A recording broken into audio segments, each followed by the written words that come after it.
Listo, ahí está. Y entonces les voy a compartir. Bueno, de acuerdo a nuestro horario, en estas 2 horitas primeras son la parte de la práctica. Entonces, como apenas estamos iniciando con todo este concepto de lo que es la programación orientada a objetos, vamos a ver un programa sencillito y yo les voy a explicar cuál es el método inicial de analizar. O sea, todavía no nos vamos a sentar a programar porque aún nos falta ver algunas cositas, pero antes de sentarse a programar hay que hacer unos procesos iniciales y entonces ese es el que quiero que empecemos a trabajar ahorita. Entonces, ya les voy a compartir mi pantalla.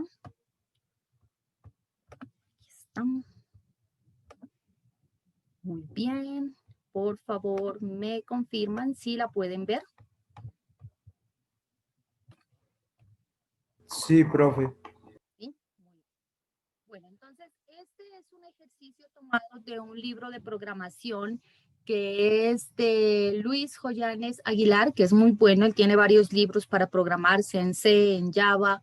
Es muy didáctico, es más orientado para esta parte del aprendizaje.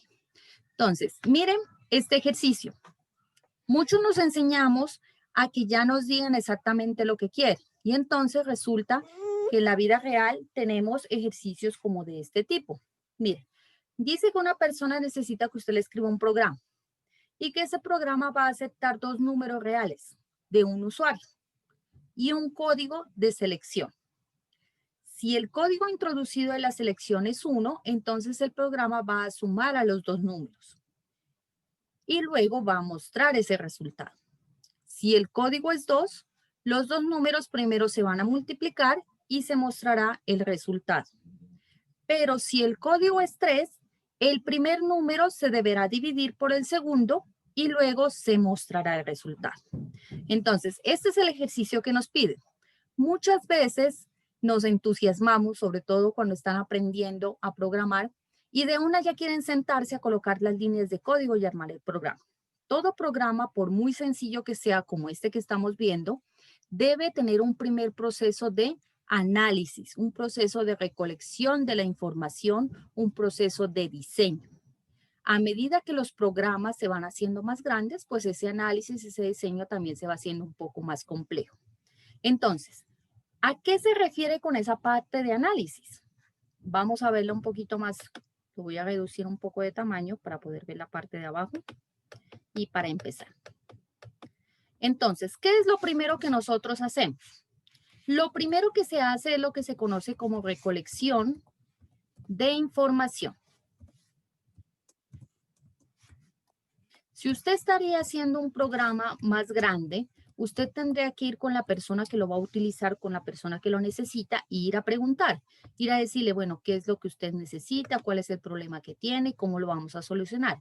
Pero aquí nosotros estamos con un programa, con un requerimiento, se llama esto, algo más directo que nos dice exactamente lo que tiene que hacer. Entonces, ¿cómo se hace la recolección de información? Primero, tenemos que buscar ciertas cosas que tienen todos programas. Entonces, basándonos en nuestra programación, nuestra línea de trabajo, que es de ingeniería de sistemas, vamos a entender este problema que tiene esta persona para crear este programa como si fuera un sistema. Entonces, resulta que un sistema tiene 3 cosas fundamentales. Voy a poner aquí. Un sistema siempre tiene entradas, tiene procesos y tiene salidas. Entonces vamos a tratar de encontrar cuáles son esas entradas, esos procesos y esas salidas que debería tener un programa que va a solucionar este problema. Como aquí, que es que me baila, aquí está. Es la letra un poquito más grande para que me la puedan ver mejor. Listo. Entonces, las entradas son esa información que nosotros le vamos a dar a nuestro programa cuando él esté funcionando para que pueda entregarnos la salida que estamos esperando. Entonces, mire lo que dice el problema. El programa va a aceptar 2 números reales desde el usuario y un código de selección. Entonces, Es tan simple este ejercicio que la primera parte ya nos está diciendo las entradas. Dos números reales. Para yo poderlos manejar dentro del programa, yo tengo que darles un nombre. Entonces, es más fácil cuando usted, por ejemplo, está trabajando con una persona y sabe cómo se llama. Así usted la llama por su nombre y esa persona le responde mejor. Cuando usted no conoce a alguien es difícil, uno cómo lo llama, cómo lo grita, hey, tú, ¿cómo te llamas? Es no por lo que manera lo que uno dice. Lo mismo sucede con los programas. La mejor forma es que nosotros le demos de una vez a esas entradas un nombre. Entonces, dice que van a ser dos números. Yo le voy a poner el nombre de número 1 y número 2. Los dos números reales que nos están diciendo. Y dice que también va a tener un código de selección. Entonces, voy a tener número 1, número 2 y aparte voy a tener un código. Por ahora, solo leyendo esa primera frase, yo estoy detectando esas tres entradas. Mire que además, este problema nos está dando más encima una información adicional. Nos está diciendo que esos números que acepta, obviamente, deben tener una característica que es real. Ya vamos a hablar de eso más tarde. Pero por ahora vamos a colocar esta información de una vez aquí.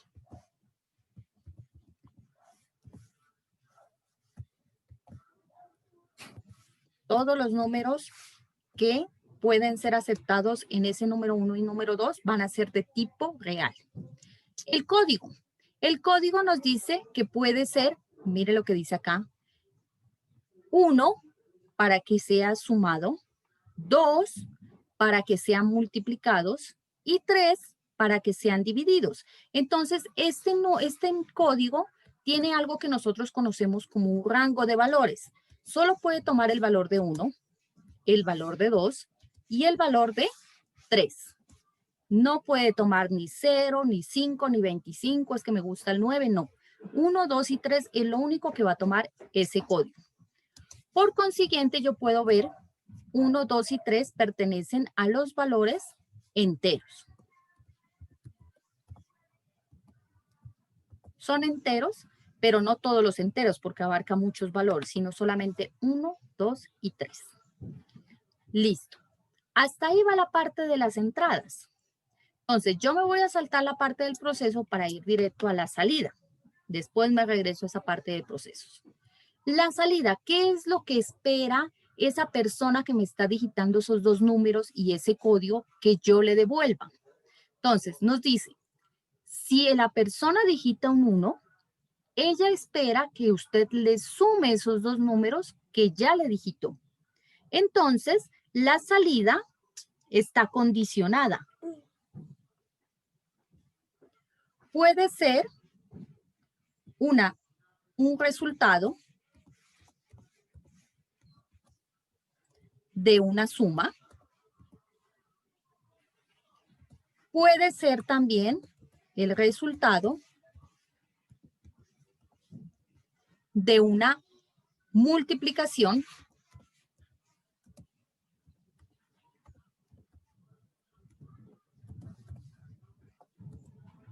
Y puede ser también el resultado de una división. ¿Sí? Entonces ya tengo las entradas y tengo las salidas. ¿De qué tipo van a ser esas salidas? Pues obviamente sin importar si es una suma, multiplicación o división. Si los dos números que yo digité o que el usuario digita son reales, este resultado siempre va a ser un real. Entonces, si es suma, multiplicación o división, en la salida el resultado va a ser un real. Ya que tengo un poco más claro cuáles son las entradas y cuáles son las salidas, entonces ya voy a los procesos, porque el proceso es lo que yo como programador voy a construir. Voy a decirle a la computadora que haga ese proceso para que sin importar qué números vayan ingresando el usuario, ella con su super velocidad de procesamiento le entregue el resultado, pero rapidísimo. Entonces, primero, ¿qué tengo que hacer? La primera parte otra vez nos dice escribir un programa que acepte dos números. Para que un programa acepte 2 números, yo tengo que hacer un proceso que es recibir información. Es lo primero que debo hacer. Si yo no he recibido esos 2 números que me va a digitar la persona que está utilizando el programa, no puedo hacer nada. Entonces, lo primero que tengo que hacer es recibir la información. ¿Qué información? Obviamente, las entradas que yo ya he descrito aquí en este primer cuadrito.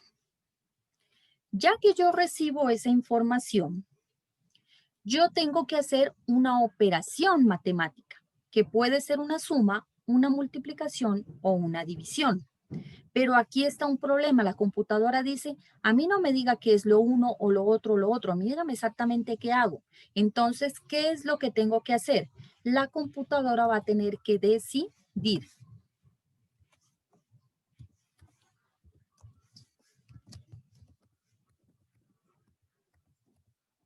¿Cómo va a decidir la operación? Pues depende de este código. Ya le vamos a decir después a la computadora cómo va a tomar esa decisión. Ya que tiene esa decisión, obviamente va a tener que realizar la operación. ¿Sí? Entonces ya viene la computadora y va a hacer esa operación que necesita para entregarle un resultado al usuario. Y finalmente, muy importante también, el usuario está esperando que se le muestre el resultado.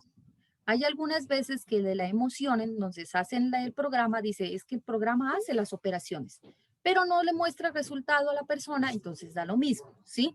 Es como si usted tiene mucha hambre, va a la cocina, se hace un sándwich y al final no se lo come, entonces queda a medias el proceso. Hay que mostrar el resultado al final. Entonces nos falta el último proceso que sería visualizar el resultado. Entonces yo ahora sí ya analicé, ya pensé cómo era el proceso y ya tengo más o menos estructurado y recolectada la información que me está dando el problema que me están planteando. ¿Ya? Tengo las entradas, tengo los procesos y tengo las salidas. No me bailes. Es lo malo de no tener mouse. Bueno, entonces, ahora sí voy a regresar de nuevo aquí y vamos a hacer el siguiente proceso. ¿Cómo se llama ese siguiente proceso? Ese proceso se llama el análisis de la información.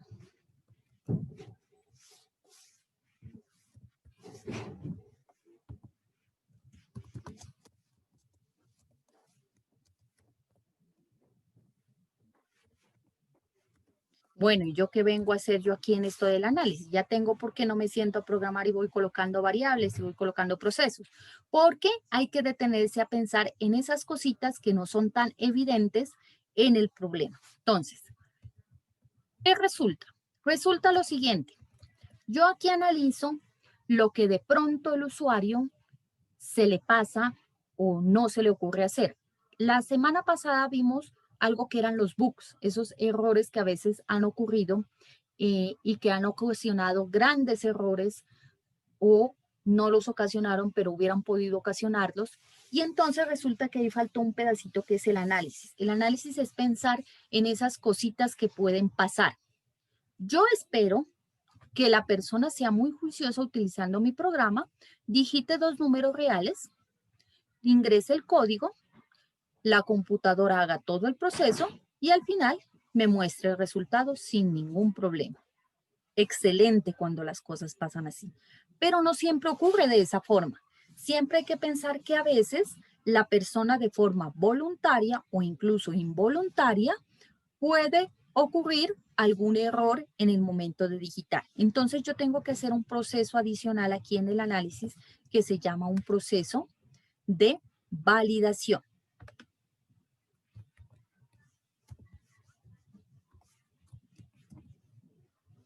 ¿Qué voy a validar? Yo voy a validar las entradas, que lo que el usuario me está digitando en verdad sea algo verídico, que sea algo que yo pueda utilizar para mi programa. Eso es súper fundamental. ¿Qué me baso yo para crear la validación? Para crear la validación, yo me baso en el tipo de información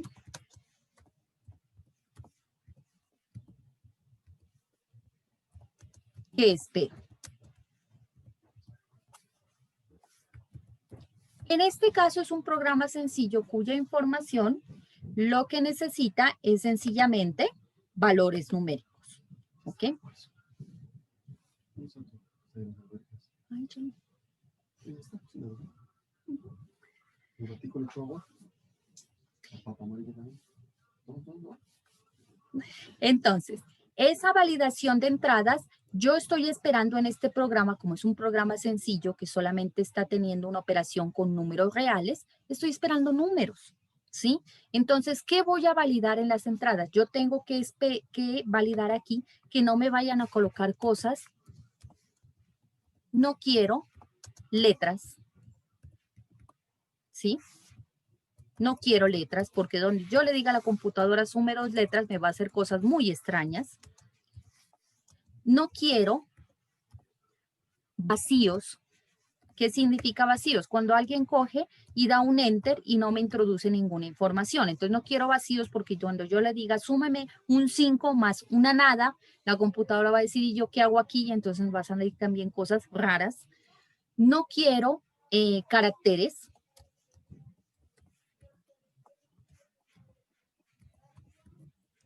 Especiales.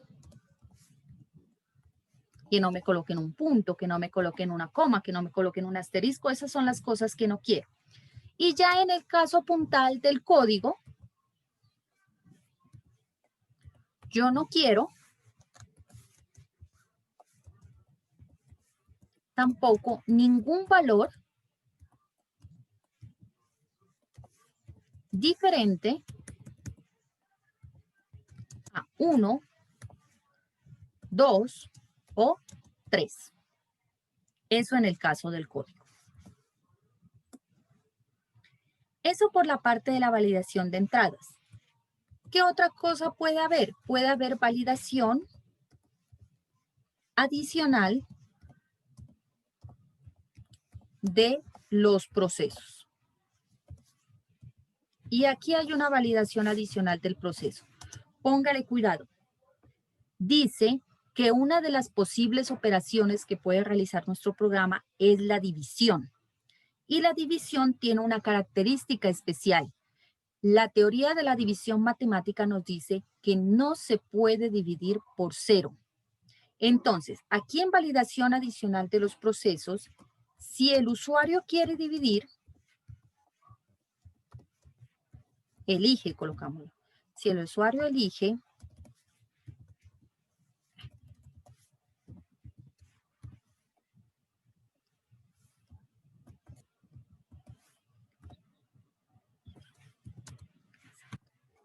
división,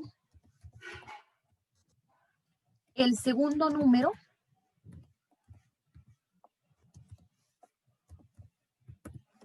no puede ser 0. Si usted hace una división por 0, la computadora le va a decir, vea, usted me está diciendo cosas que no se pueden hacer. Eso por la parte de la validación. Como es un programa sencillo, no tiene pues muchas cosas así como adicionales que haya que decidir en esta parte. Listo. Validación de entradas, validaciones adicionales en el proceso. Vamos de nuevo entonces a los pasos. Ya hice recolección de información, ya hice análisis de información. Y ahora sí yo hago un diseño. Diferentes metodologías existen para hacer diseños. Cuando es un programa sencillo como el que ustedes tienen aquí enfrente, ustedes pueden utilizar esas metodologías que ya aprendieron el semestre pasado. Pueden utilizar un DFD, pueden utilizar un PSINT, ¿ya? Para no salirme de aquí del programa, yo voy a tratar de hacer una especie de un PSINT que es pseudocódigo. No es código de programación aún, pero ya mantiene esa estructura. Entonces,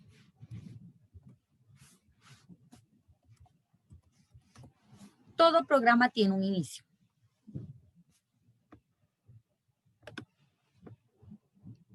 Agarro este proceso que yo ya describí en la parte de recolección de información y con él voy construyendo el diseño. Eso es algo adicional. Mucha gente hace el proceso de recolección, de análisis y cuando llegan al diseño, se olvidan de que existe. No, es para utilizarlos. Dice que mi primer proceso es recibir la información. Significa que yo tengo que utilizar estas entradas y hacer que el programa recolecte una información. ¿Qué implica recibir la información? Implica, primero que todo, definir las variables. Entonces, voy a construir dos variables de tipo real.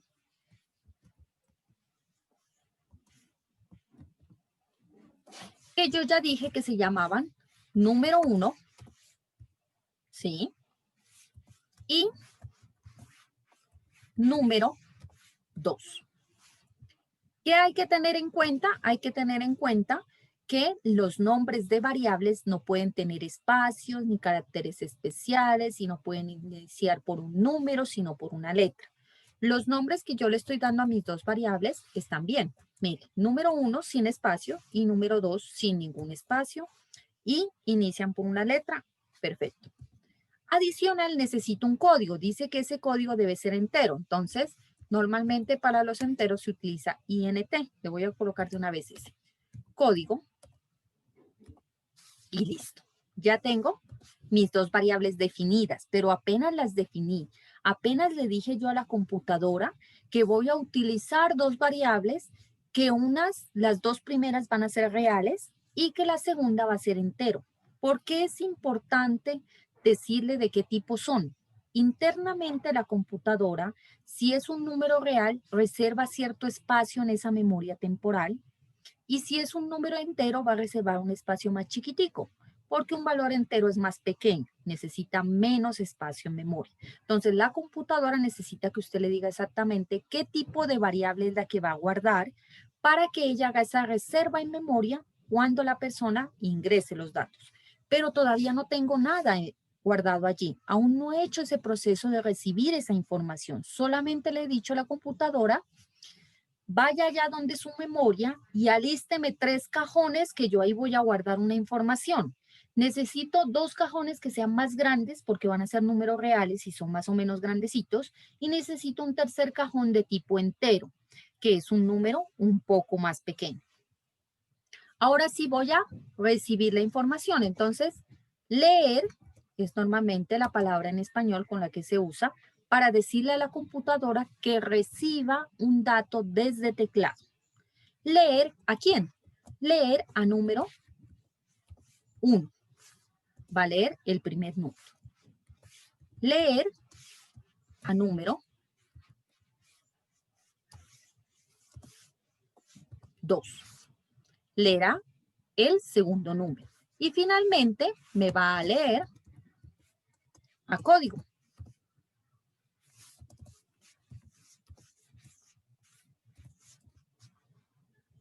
Listo. ¿Qué hace internamente la computadora en esos 3 líneas que le acabamos de decir? Va al teclado y le dice: teclado, el usuario me va a digitar un número. Cuando lo digite me avisa. Entonces, el teclado espera que uno ingrese el número y cuando la persona da enter, entonces dice el teclado: ah, ya acabo de digitar el número. Coge esa información y se la entrega al programa. El programa coge esos datos que le entrega el teclado y los guarda en esos cajones de memoria que él ya tenía reservados, que en el primer caso lo llamamos número 1. Entonces va a este cajón que yo ya tenía aquí vacío, le voy a colocar lo que el usuario digitó. ¿Qué sucede si una persona digita enter? Entonces no trae nada, ¿sí? Pero ese es el siguiente proceso que vamos a hacer de validación. Por ahora estamos construyendo el camino ideal cuando la gente hace lo que tiene que hacer y el programa funciona perfecto. Entonces, vamos a leer los 3 códigos, entradas. Los 2 primeros serán un número y el tercero será un código. ¿Qué nos decía después en el proceso? En el proceso nos dice que ya que recibe la información, debe decidir qué operación va a hacer. Claro, entonces la computadora leyó 2 números y un código, pero dice: ¿y entonces ahora yo qué hago con esto? No hay ningún problema, ya se lo vamos a decir. Si código es igual a 1, entonces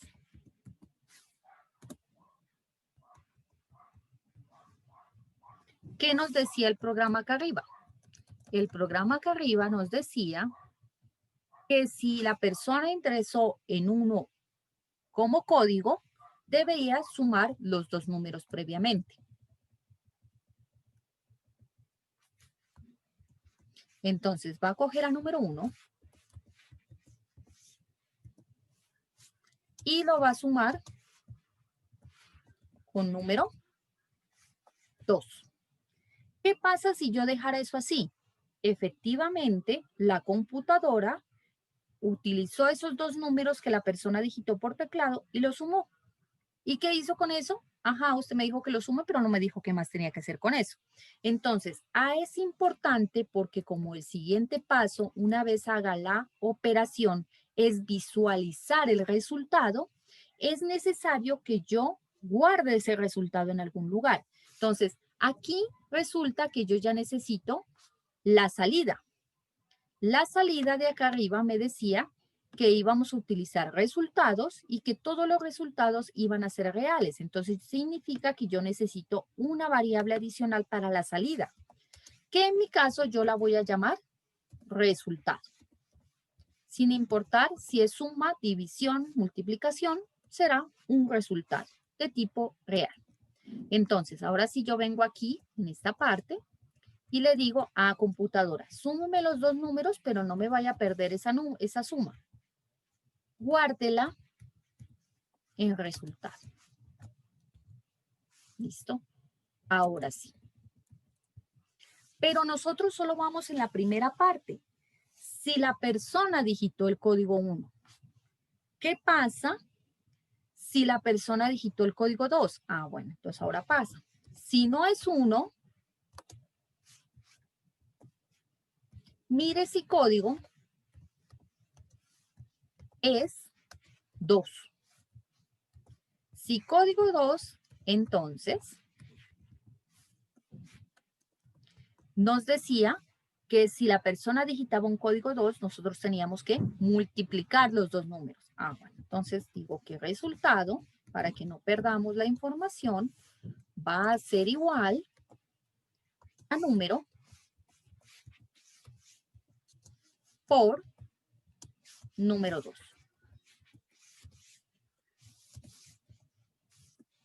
Listo. Pero ¿qué pasa si la persona digitó ni 1 ni 2, sino que es un 3? Ah, entonces aquí voy de nuevo. Si no, computadora, si código no es ni 1 ni 2, mire si código es igual a 3. Y si es así, entonces, a resultado, guarde lo que resulta de dividir el número 1 entre el número 2. Y lo guarda en resultado. Aquí le voy a decir que termina el sí, porque solamente nos decía 3 operaciones. Ya. He hecho, si regreso de nuevo aquí a la parte de arriba, donde estaban los procesos que tenía que hacer el programa, he recibido la información, listo. He decidido qué operación va a hacer también. Ya hice la operación, claro, a medida que fue decidiendo, de una vez le fui diciendo qué operación tenía que resultar, qué tenía que realizar, y nos falta visualizar el resultado. Ah, bueno, entonces me falta el último proceso que es resultado. Normalmente nosotros le dimos escribir, entonces escribir el resultado.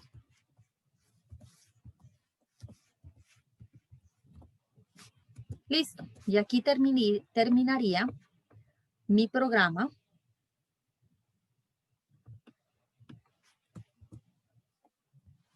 el fin del programa.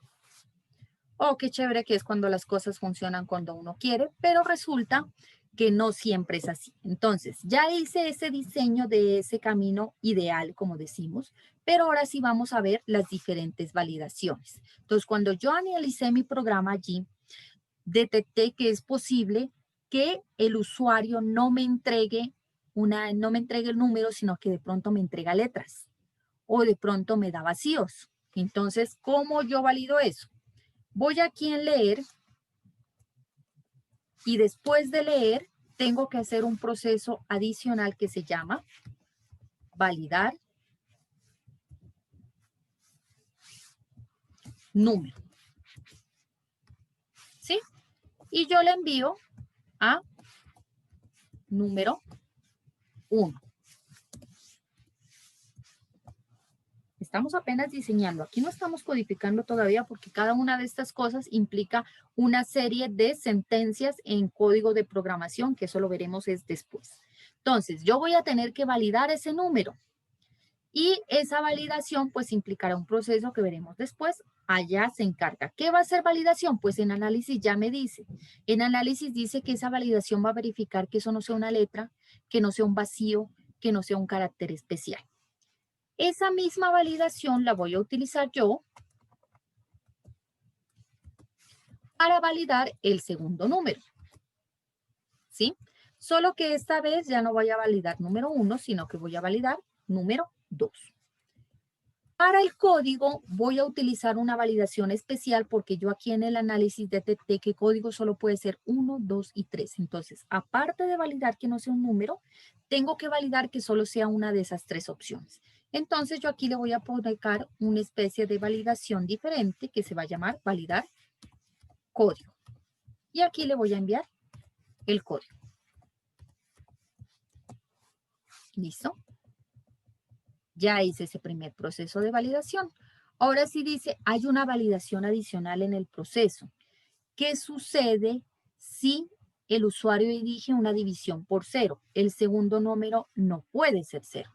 Bueno, entonces yo me voy por aquí.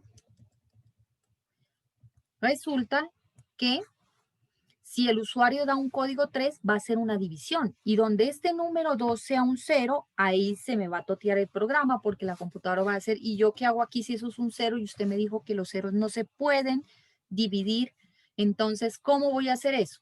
Entonces, aquí le voy a colocar una validación adicional. Si número 2 es igual a 0, entonces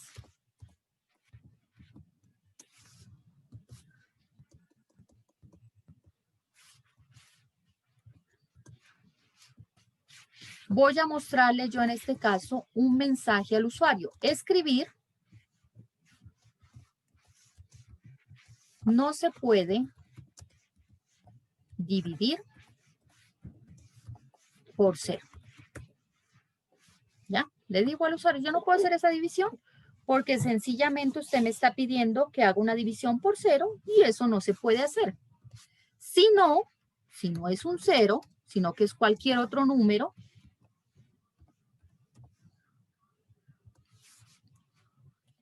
haga la operación normal que habíamos visto, que el resultado será igual a la división de los dos números y termino este sí. Mire dónde está colado este sí. Este sí está dentro de otro sí. Después vamos a ver más o menos esas estructuras. Pero lo importante es que entendamos por qué está aquí. Solo si el usuario me digita un 3, que es cuando él quiere dividir esos dos números, yo voy a hacer esa validación. Si no, no. Si él está sumando, no importa que el segundo número sea un 0. Si él está multiplicando, tampoco. Eso le va a dar 0, pero allá él, si él quiere multiplicar por 0. Solo si está dividiendo, yo debo validar que el segundo número no sea 0. Listo. Ya hemos considerado mis diferentes entradas, procesos, salidas, analicé la información y la diseñé. Entonces, el siguiente paso que seguiría es la codificación, pero hoy vamos a hacer una pausa porque todavía no tenemos el conocimiento para pasar a la codificación. Eso lo vamos a ir adquiriendo poco a poco. ¿Qué vamos a hacer entonces? Yo ahorita paro de compartir y les pregunto, ¿sí me entendieron cómo es el proceso que uno debe seguir para realizar un programa, sea sencillo o sea complejo? Ese paso de capturar la información, de analizarla y luego sí diseñar el programa. Ahí los escucho, muchachos.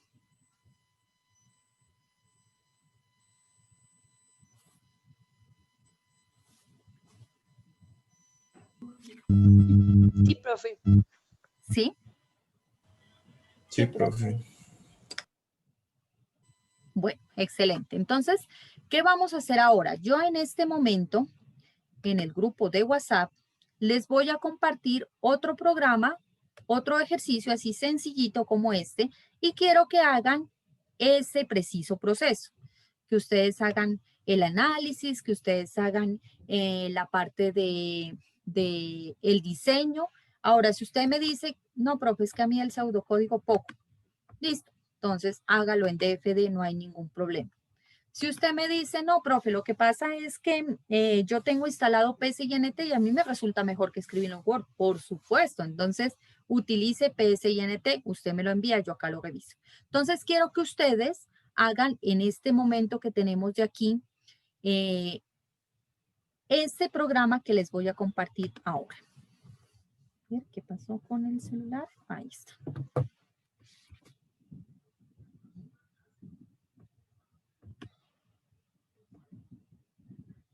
Listo, entonces yo se los comparto en forma de imagen allá. Igual ahorita les comparto también aquí, yo lo tengo aquí en el documento. Miren, entonces, ¿qué dice este ejercicio? Dice, una estación climática proporciona un par de temperaturas diarias, una máxima y una mínima. No es posible que alguna o ambas sean 9 grados. Póngale cuidado en ese tipo de frases. Esos nos entregan la parte de la validación, dice. La pareja final de la temperatura será 0,0. Se pide determinar cuántos días se capturaron al final, cuáles temperaturas se han proporcionado y cuál es el máximo y el mínimo de ellas. Cuántos errores hubieron, o sea, cuántas temperaturas se colocaron como 0 y dice que no debe ser 0. Y cuál es el porcentaje que representaban esas temperaturas equivocadas. Entonces, ahorita en este momento pueden hacerlo por grupos, pueden utilizar el chat aquí del Zoom o el chat del WhatsApp y quiero que ustedes trabajen este ejercicio, hagan ese proceso que yo les acabo de explicar y hagan ese diseño, sea en DFD, sea en PSINT, sea en Word, vea, yo les mostré cómo lo hice en Word, hagan ustedes ese proceso de diseño, ¿listo? Entonces, si cualquier duda, cualquier inquietud, yo estoy aquí pendiente para que me digan si necesitan algo más. ¿Sí queda claro lo que vamos a hacer ahorita?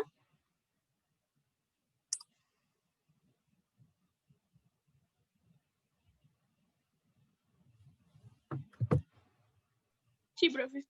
Bueno, listo muchachos. Entonces, vamos a trabajar. Hagamos esa práctica y entrenémonos con este pequeño ejercicio.